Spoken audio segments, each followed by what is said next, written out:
Je suis Subayi, et je suis directeur vie et accompagnement à la région Normandie.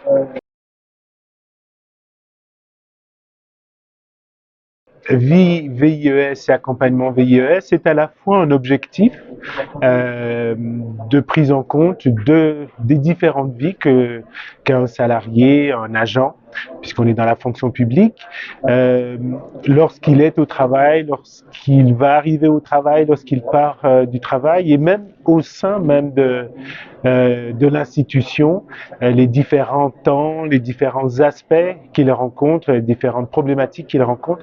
C'est vraiment de prendre tout ça en compte dans le travail RH qui est fait. Et cet objectif de prise en compte, c'est l'objectif de la qualité de vie pour les agents. Et puis, accompagnement, c'est la méthode. C'est-à-dire, qu'est-ce que l'on veut faire finalement? Est-ce que l'on veut prendre cela en compte et puis après donner un certain nombre d'orientations et laisser les agents se débrouiller? Alors, c'est vrai qu'un certain nombre d'agents pourraient le faire, mais d'autres, et j'allais presque dire tout un chacun, à certains moments, pour certaines décisions, c'est un peu plus compliqué parce que ça nous renvoie à des difficultés ou bien même tout simplement parce qu'on ne connaît pas ce domaine.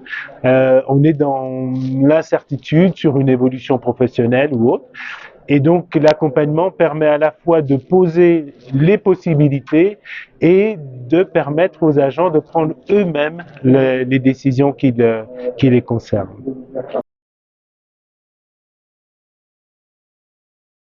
Sur la qualité de vie au travail, il faut résoudre un premier problème.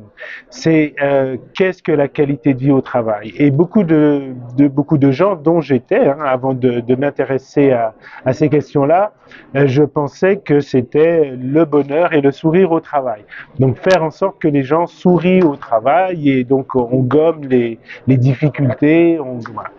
Et finalement, la qualité de vie au travail telle que je l'aperçois pour la région Normandie, c'est d'abord et avant tout, c'est quoi ma mission et comment je peux l'accomplir du mieux possible pour en retirer le plus de satisfaction possible. Et je crois que c'est cette évolution-là qui est intéressante.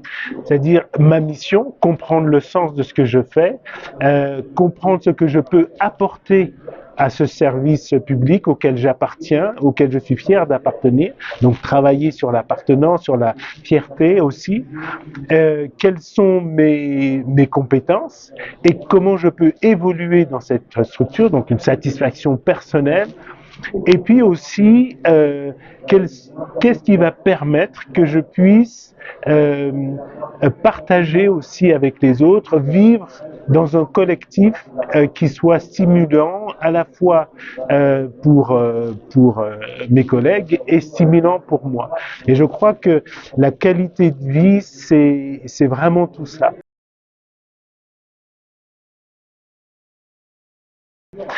On a voulu rentrer dans cette globalité de la prise en compte de l'agent et en s'appuyant sur Région en santé, sur Entreprise en santé, puisque Région en santé, c'est le titre du projet que l'on a donné à la région.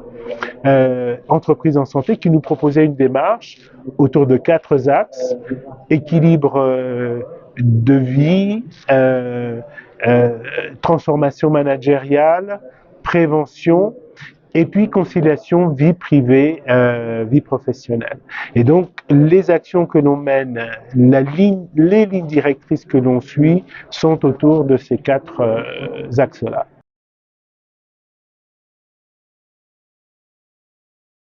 Je repérerais 4 éléments clés. 3 en tout cas. Le premier élément, c'est l'impulsion. Qui impulse et comment c'est impulsé?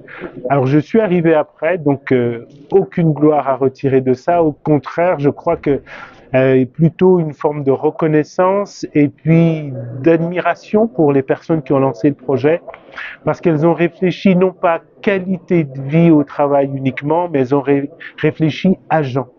Et ça change tout. Parce que du coup, elles ont pris en main la globalité de la problématique, santé, prévention, management, conditions de travail. Voilà, tous ces éléments-là ont été pris en compte. Elles ont pris aussi en compte la dimension du temps. Mener de la QVT, c'est pas se dire je vais faire 2 ou 3 actions, alors je vais forcer le trait, je vais mettre 2 ou 3 baby-foot ici et là, et puis tout ira bien. Non, c'est je vais structurer toute une démarche avec du dialogue, mettre en place le dialogue comme étant un des modes fondamentaux de fonctionnement. Deuxième aspect, c'est toute la partie structuration pour impliquer les agents et tous les agents. Alors, j'ai parlé tout à l'heure de comitologie, mais c'est bien ça, des groupes de travail, des comités de suivi, un comité de pilotage. Et puis, il y a un troisième élément qui me semble indispensable, c'est de montrer. C'est de montrer que ça avance, parce qu'une démarche comme ça, c'est très difficile, c'est très long. Et donc, de mettre en avant certaines actions et de le faire assez régulièrement pour que les résultats soient pas très très loin des intentions et des impulsions qui sont données.